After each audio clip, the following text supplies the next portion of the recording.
talking to a guy recently, just this last week. I don't know him very well. I was asking him what he'd been doing, asking him about his family, asking him what he did over the weekend.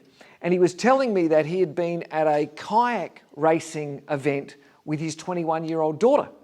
And I don't know very much about kayak racing at all, so I was asking about that. And he was explaining that his 21-year-old daughter is seriously into this. She's ranked in the top 10 in Australia. She's travelled the world with the Australian national team, particularly when she was sort of underage, under 18 level, representing the country, racing kayaks all over Australia. She's really pushing for Olympic selection for the 2024 Olympics. So he's explaining that these events that she's at now are really important in terms of increasing her national standing and getting her into that space. And I was asking him how she got into it, because you don't often meet someone who's into racing kayaks. And I said, how did you get into it? I said, are you into kayaks? And I don't want to be rude, because he didn't look like the kind of guy that races kayaks, if you know what I mean. He wasn't really built for fitting into a kayak. I said, are your family into kayak racing? He said, no. He said, not at all.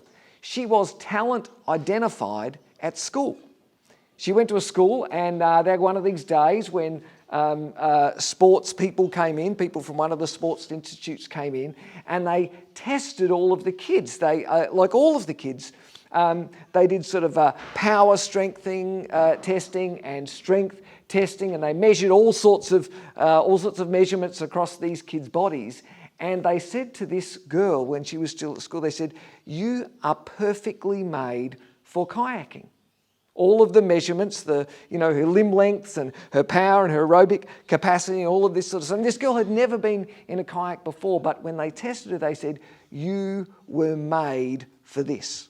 And that's how she got into kayaking, and here she is pushing for the Olympics. And the truth is probably that many of us wish we had that kind of talent, didn't we? Don't we? Like, maybe not for kayaking, but you wish there was that thing where someone would come to you and say, "You were just perfectly made for this thing." I mean, maybe some of us we're perfectly made for anything. It doesn't just tell me what it is that I'm just really good at. Tell me what it is that I'm made for. Because the truth is that many of us don't really feel like we're made for anything, at least not anything significant. I mean, that's just, we don't like to admit that, but that's how it is. And despite more encouragement in schools than ever before, despite the constant messages we hear about diversity and inclusion that tell us that we're all special and that, everyone has a place in the world, despite more opportunities in the world than ever before, research study after research study after research study tells us that more people than ever before feel lost, that more people than ever before feel like they have sort of no place to belong in life. More people than ever before feel like life is sort of pointless. Pointless in the sense that they don't really feel like they have anything significant to do with their life. They feel like they have nothing to offer, at least nothing that the world really wants, and especially for young people. There are so many young people. I was speaking earlier, a lot of young people in the building this way. A lot of young people feel that about their life. They're looking forward to their future with real uncertainty. And maybe worse than that, more people than ever before seem to be looking to other people for affirmation and for belonging and for a sense of meaning and purpose in life. Our sense of who we are has become dependent on clicks and likes and thumbs up and hearts. We can't feel okay about ourselves unless someone else tells us we're okay. And I want to say, and we're about to kick off a series we're calling Gifted, and this series is about saying it's not supposed to be like that. We're not designed that way. God's story tells us that people have been designed very differently from that. Now, if you pick up a Bible and start reading your Bibles, at first read, the Bible can feel like and can read like a whole bunch of sort of disconnected random stories, can't it? There's this guy, and then you flick forward and there's another lady doing something, and it can feel like where's this whole thing going as one coherent story? But the more you read the Bible and the more you understand the sort of the big picture of the Bible, you see that there are certain themes that emerge in the Bible. Sort of from the beginning to the end, there are certain common themes or ideas that seem to come up again and again and again. And one of those ideas that we see right across the story of the Bible is that people are created by God. That God created people. He created people as unique and special. Of everything that God created, all the plants, the animals, everything that God created, there is something special about humanity. That God did something special in people, that He put into people something of His Spirit, that He put into people sort of divine gifts and talents. There is something special that lives inside humanity in a way that it doesn't in any of the rest of creation. In a world where so many things seem random, we live in a world where so many things feel like an accident, like we're just sort of floating around. The story of the Bible repeatedly tells us that you are not an accident, that you are created by God, you are created on purpose by God, you're created on purpose by God for a purpose, and that purpose is good. That purpose is good. Right from the very beginning of the Bible, Genesis chapter 1 verse 26 tells us that God created people. And we need to hear, you are not an evolutionary accident. Right? You are not here because something turned into something and something turned into something else and bam, then you arrived. The clear story of the Bible is that there is a creator and you are his creation. The writer of Psalm 139 says this about God. You've searched me, Lord, and you know me. You know when I sit and when I rise, you prepare my thoughts from afar. You discern my going out and my lying down. You are familiar with all my ways. It's a picture of a God who knows people intimately and personally. Verse 7, where can I go from your spirit? Where can I flee from all your presence? If I go up to the heavens, you're there. If I make my bed in the depths, you're there. If I rise on the wings of the dawn, if I settle on the far side of the sea, even there, your hand will guide me. Your right hand will hold me fast. It's a beautiful poetic picture. This psalm is a poetic picture of a God who is always close to us, who's never distant, who's never sort of disinterested in people, but knows us and cares for us personally and intimately. Verse 13, same psalm. For you created my inmost being. You knit me together in my mother's womb. I praise you because I'm fearfully and wonderfully made. Your works are wonderful. I know that full well. Verse 15, my frame was not hidden from you when I was made in the secret place. When I was woven together in the depths of the earth, your eyes saw my unformed body. All the days ordained for me were written in your book before one of them came to be. God created you. God formed you. God knew you before you knew you. Did you get that?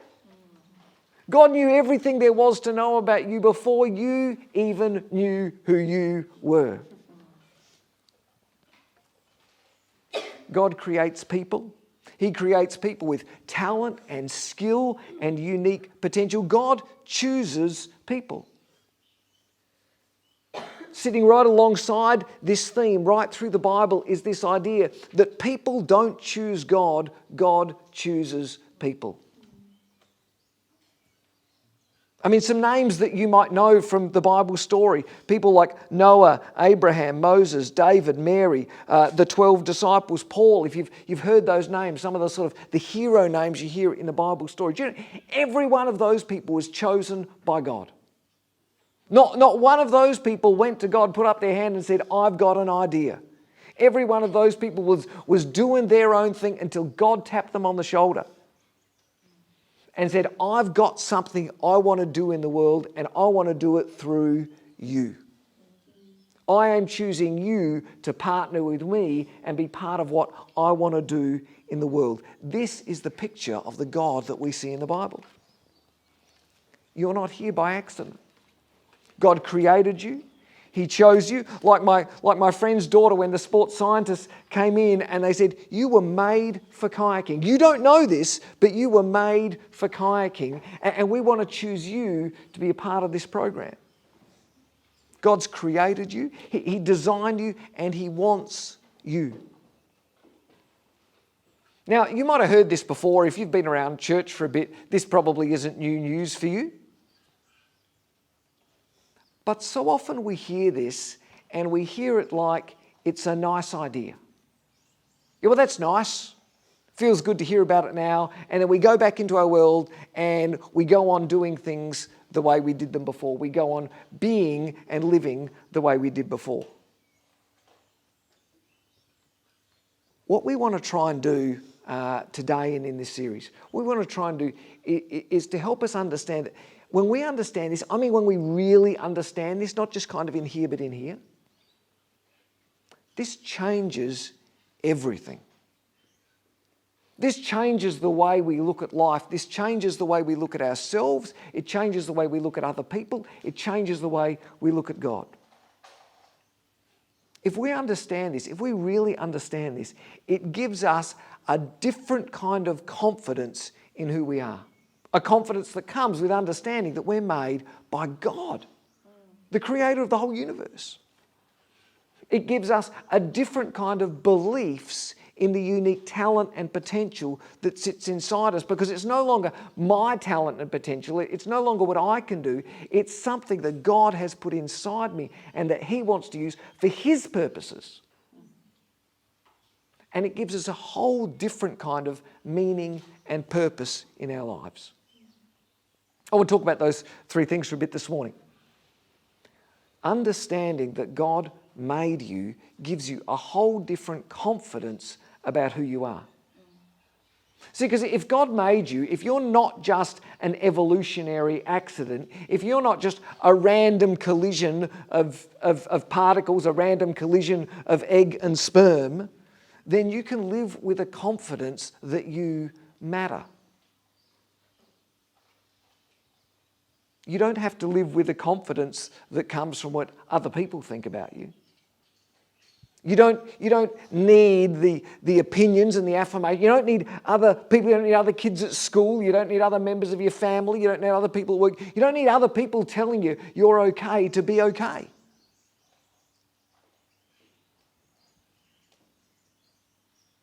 You don't need clicks and hearts on photos to tell you that you matter. You don't need the right face, you don't need the right job, you don't need the right clothes, you don't need the right friends, because you realise that the God who created the universe created you. And He likes you. Like a lot. He likes you not because of the way you look. He doesn't like you because of what you wear. He doesn't like you because of the friends you have or the job you do. He likes you because you're His and He made you. End of story. That's all it needs to be. And if I can really understand that, if you can really understand it, it gives you a whole different sort of basis or foundation to build your confidence in life on. Can you see that?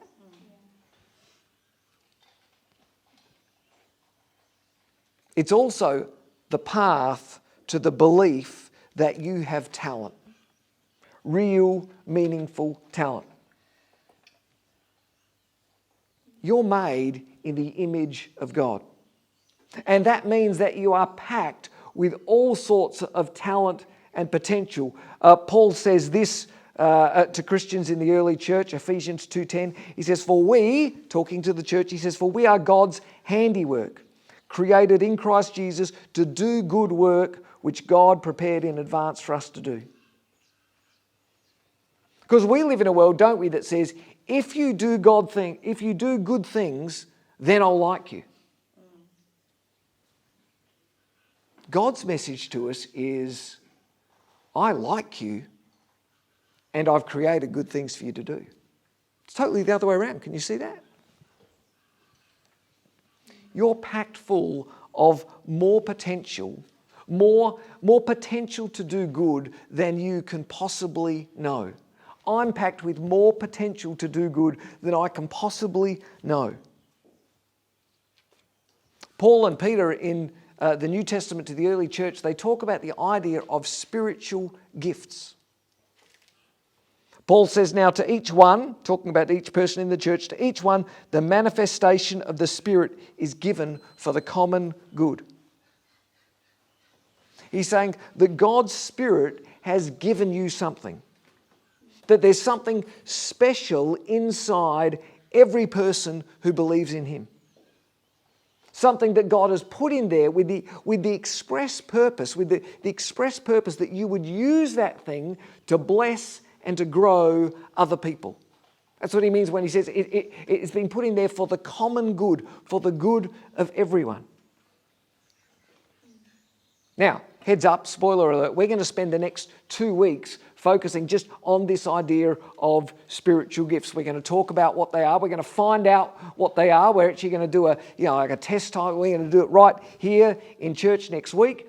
And we're going to give ourselves a chance to look at what spiritual gifts are, to look at the spiritual gifts that God's given us, and to talk as practically as we can about what we're going to do with those things.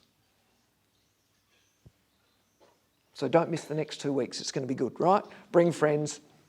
But I want to say it's going to be as practical as it can be, right? This isn't going to be we talk about it and then maybe you go home. We're actually going to do stuff together as a community here in the next couple of weeks. Understanding that God created you will give you a fresh kind of confidence in who you are.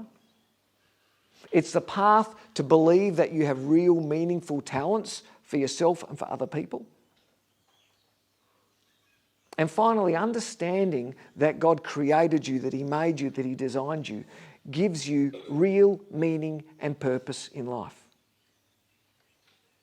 I mean, when you understand that there's a creator, when you understand that you are His creation, when you understand that He's designed you and given you unique gifts and talents, that design and those gifts and those talents give you a whole different kind of meaning and purpose in life. Because your meaning and your purpose in life is no longer about, like, do I look good? Your meaning and purpose in life no longer comes from, will people like me? Your meaning and your purpose in life no longer comes from, can I get more stuff? Can I get this job? Can I marry that person? Can I live here? Can I do that? Can I own this? None of those questions really matter anymore when you understand that God created you and He's put things inside you. Because if you understand that you are the creation of the God that created everything and that He's put something special inside you, then kind of surely the only question in that context that really matters is, well, what does God want to do with this creation? Imagine you got a phone call today and someone told you that a long-lost relative has just died and they've left you in their will a vintage car. Right? It's pretty bizarre, but imagine that. What questions would you ask? That's all you know. And they said the car's coming on a truck, you're going to see it tomorrow on Monday. What questions would you ask? What conditions it in? What conditions it in? You might ask, like, what colour is it? What kind of car is it? Does it work? How much is it worth if it's a vintage car? But then imagine they said, oh, and by the way, it's a race car. It's the fastest car of its generation. Then what question would you ask? How fast can it go? Right? Once you know that this thing is created and created for a purpose, it changes the questions you ask, doesn't it? You only want to ask questions about the purpose for which it's created. If this thing's a race car, you only want to know how good a race car it is, what this race car can do. Knowing that you are created with specific gifts and talents gives you a whole different sort of meaning and purpose to your life. And I want to say up front of this series that we're at the front end of now, this isn't about what I think of you. I mean, the world is full of people telling you what they think of you, right? This isn't a churchy version of someone else telling you what they think of you. This isn't even, in fact, about what you think of you. This isn't about telling you what you should think of yourself. There's lots of people doing that, aren't there? There's people all of a sudden telling us, oh, you should believe this about you, you should believe that about yourself. This series is about telling you what God thinks of you. Because one of the common threads that runs throughout the Bible story is that there's only one opinion of you that really matters, and that's what God thinks of you. This is about how God has created you, about how He's made you, about what He's put inside you. It's about the value that God sees in you. This is about turning your focus, this is about turning my focus in life away from the need to please other people, away from the pursuit of money and stuff and those sorts of things as the path to happiness. It's about turning our focus away from the kind of whatever, the kind of empty whatever living that so many people, we don't like to say this out loud, but so many people deep in our hearts live with. I don't really think I'm built for much.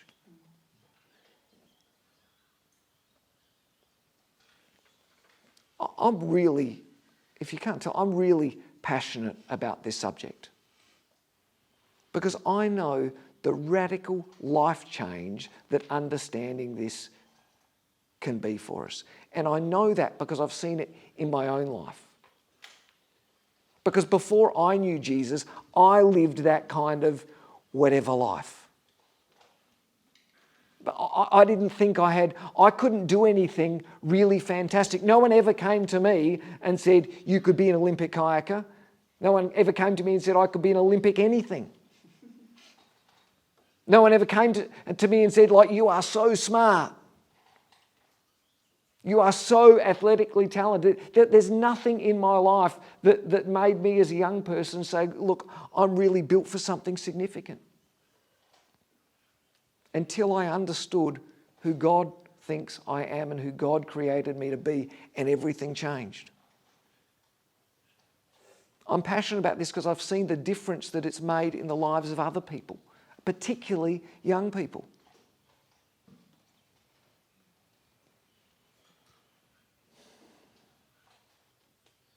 And I know the cost of not understanding this. Like many of you probably, I can see the hopelessness that comes with living like you're an evolutionary accident. I can see the anxiety that comes with being addicted to what other people think of you. And I can see the sadness that comes with purposeless living. Getting up, going to school, going to work, coming home, watching TV, going to sleep, and doing it all again. And this series is about saying it doesn't have to be that way. That there is a God, there is a creator God, and He created you. You are His creation. You are not here by accident. God created you on purpose, and He created you for a purpose.